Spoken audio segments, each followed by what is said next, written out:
अस्सलाम वालेकुम नाज़रीन, मैं हूं सलवा स्नैन और आप देख रहे हैं Surya news HD।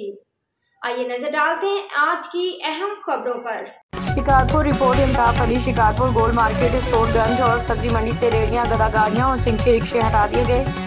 SSP Shahzeb चाचर की हिदायत पर ट्रैफिक पुलिस की जानिब से अहम कार्रवाई अमल में लाई गई। इस दौरान सार्जेंट मंजूर अहमद खोकर की क़ियादत में 15 इंचार्ज चाचर साहिब की निगरानी में गोल्ड मार्केट स्टोर गंज और सब्जी मंडी के इलाकों से गैर कानूनी रेहड़ियां, गदा गाड़ियां और चिंची रिक्शे हटा के उन्हें मखसूस मुकामात पर मुंतकिल किया गया। टीम ने इलाके की सड़कों से गैर कानूनी तजावुज़ात का खात्मा किया, जिसकी वजह से सड़कों की बंदिश और ट्रैफिक में रुकावटों का खात्मा मुमकिन हुआ। शहरियों ने ट्रैफिक पुलिस के इस इक़दाम को सराहा। मुकामी रहायशियों का कहना था कि रोज़मर्रा आमदोरफ्त में जो मुश्किलात पेश आ रही थी, अब इनमें वाज़ेह कमी आई है। कई दुकानदारों और ताजरों का भी कहना था कि सड़कें खुलने से ग्राहकों की आमदोरफ्त में इजाफा हुआ है। ट्रैफिक सार्जेंट मंजूर अहमद खोकर का कहना था कि ऐसी कार्रवाइयाँ SSP शाहजेब चाचर की वाज़ेह हिदायत के तहत जारी हैं।